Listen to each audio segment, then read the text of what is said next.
This bust of Sir Louis Antoine Aimé de Verteuil has sat here in the Parliament chamber in Port of Spain for ages. Yet there are not many visitors to this ornate chamber who would know very much about the man it represents. The citation inscribed at the base of the bust says this of Sir Louis: Sir L.A.A. de Verteuil, KCMG, Count of the Holy Roman Empire, born 1807, died 1900, member of the Legislative Council, 1864 to 1895. Sir Louis was a 19th century legislator who made an indelible mark in the political history of Trinidad and Tobago. He was a descendant of a French aristocratic family whose grandfather, a royalist soldier, and two of his daughters were executed by revolutionaries in 1793 during the French Revolution. Sir Louis was born on September 24, 1807, in the heights of Guanapo in East Trinidad, where his father owned a cocoa estate. His father, Michel Julien, also a member of the French Royal Army, had fled France to escape the rigors of the revolution, but to continue the fight overseas. He eventually settled in Trinidad, where he became known as the Chevalier de Verteuil, a man of tremendous power and influence. One of Sir Louis de Verteuil's last surviving relatives is this man, Father Anthony de Verteuil, retired principal of St. Mary's College in Port of Spain. Father de Verteuil, who teaches at St. Mary's, has written a biography on Sir Louis entitled Sir Louis de Verteuil, His Life and Times, Trinidad 1800 to 1900. According to the book, Sir Louis pursued his secondary education in France and took his degree in medicine at the Sorbonne in Paris, having himself to pay for his studies by taking teaching assignments in France. Almost immediately after his graduation, he returned to Trinidad to set up his private practice, eventually becoming president of the Medical Association. He would later conduct his practice from his home, which was located around this part of Upper Frederick Street in Port of Spain. The Louis de Verteuil House, as it was known then, would become something of a landmark in Port of Spain. A provincial-styled French dwelling, 2 stories high, the house provided accommodation for the doctor's office at the front of the building opening onto the street. Once a week he'd see the poor people, free. Oh, yeah? They'd come to his house in Frederick Street there, and they'd give them medical attention, he'd get medical attention, and I think his wife used to also feed those who needed feeding. I think that was on Saturday, once a week. Significantly, the de Verteuil home was located directly opposite to what is today St. Mary's College, an institution of learning in whose founding in 1863, Sir Louis played an outstanding and significant role. Sir Louis was to remain the greatest champion of the college until his death in the year 1900. Sir Louis, says the book, was imbued from his earliest years with the traditions and principles of his family, and this upbringing was to influence the whole of his later life. He was, in the first place, very definitely French, born into a French family and exposed to a French culture up to the time of his maturity. The book describes Sir Louis as a man who wore several hats. Apart from being a medical doctor, he was also an educator, a farmer, a writer, and a politician. Well, he went into politics in the 1840s, and the reason being he went into politics because he was a member of a group fighting for elected members to the Legislative Council in the 1840s. So if you want, he went into politics, but it was very much in opposition to whatever was going on in the official politics of the time. And well, nothing worked out. The British government refused even to accept a petition from them for elected members. So that faded out. And then he started raising his family.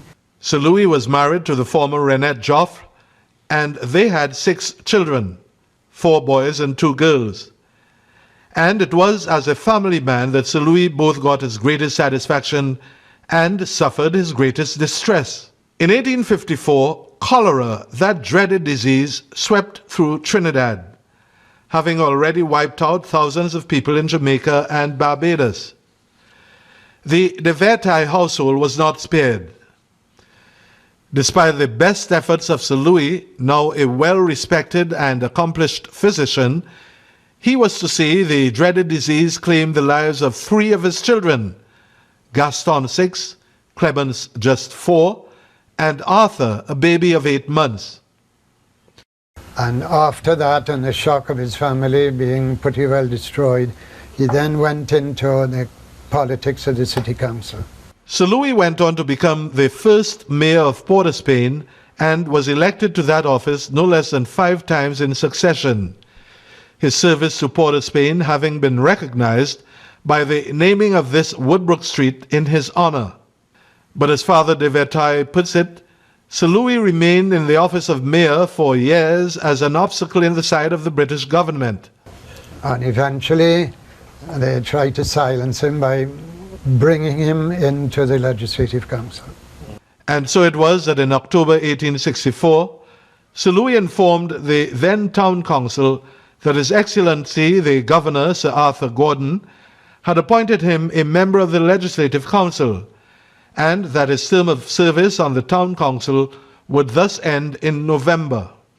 Though he refused to be silenced, Sir Louis would for 32 consecutive years remain a member of the Legislative Council, whose 12 members were all appointed by the Governor. And for all of those 32 years, he would establish himself as the greatest adversary of the colonial office, agitating continuously for an elected Legislative Council and for the rights of Catholics in the colony. It was in 1895, his last year of service as a member of the Legislative Council, that he was knighted by Queen Victoria. Sir Louis also contributed significantly to the development of agriculture, health, and education, and he was openly a patriot of Trinidad when it was fashionable to be English. The public service rendered generally by Sir Louis de Verteuil occupied some 60 years of his life, and for half that time he found himself in violent opposition to an equally capable and extraordinary man, his constant rival, Solicitor General Charles William Warner, an English aristocrat who basically ruled Trinidad from the time of his appointment in 1839 right up to 1870. That is, governors came and went, but Charles William Warner remained forever. And interestingly, most of the governors had been to the same elite British school as he had been. I prefer not to name it. So he was either cousin or 1 or 2 of them, or knew them as past pupils. And he basically ruled Trinidad. And he was Anglophone. He wanted to make Trinidad very, very English. A little England, I suppose, like Barbados. Don't think the Barbadians would like that said, but anyway. And Louis led the opposition by the French Creoles and by the Catholic Church. And Charles William Warner was English and Anglican. As an Anglican, Warner was also a member of the board of Trinity Cathedral. But Father de Verteuil points out that while the 2 men were in perpetual opposition, the issues involved were not necessarily religious or necessarily involved questions of French and English. Also things like the question of the water supply for Port of Spain, the question of electricity for Port of Spain. So Louis wanted to put the electrical lines under the ground, and other people wanted them above ground as at the moment. Perhaps just as well, because we get the streets dug up sufficiently already. But In general, he had a different outlook to Charles William Warner, and there's always a lot of confusion between him and the powers that be.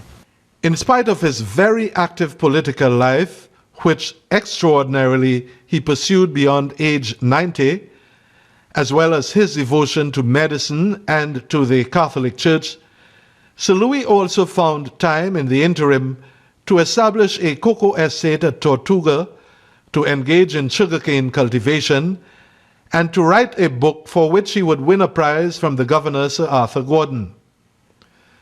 The governor had proposed for public competition an essay on the vegetable and mineral resources of Trinidad.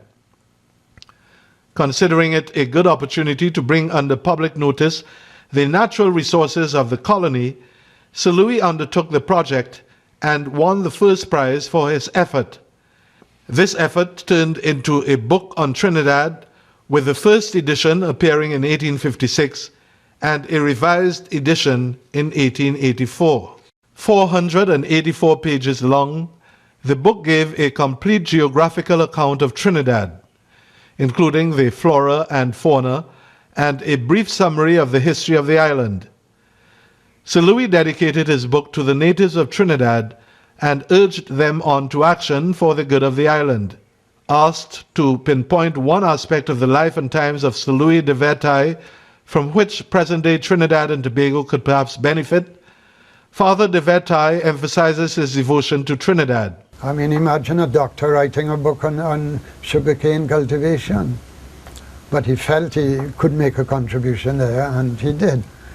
And so he put his finger into many pies, and I suppose some of the pies burnt him.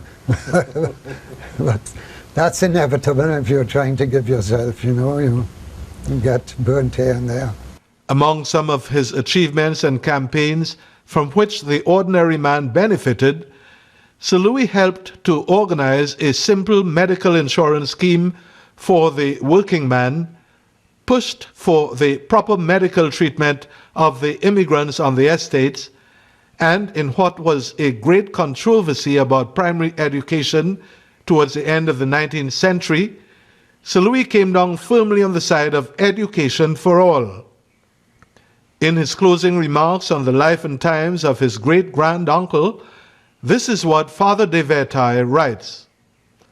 Finally, Louis was remarkable for his interest in the welfare of the ordinary man, the man in the street, or the man in the field. He seems to have regarded his life's work as an act of reparation for the regeneration of the oppressed. Sir Louis de Verteuil died at his residence in Port-of-Spain on August 11, 1900, at the age of 93.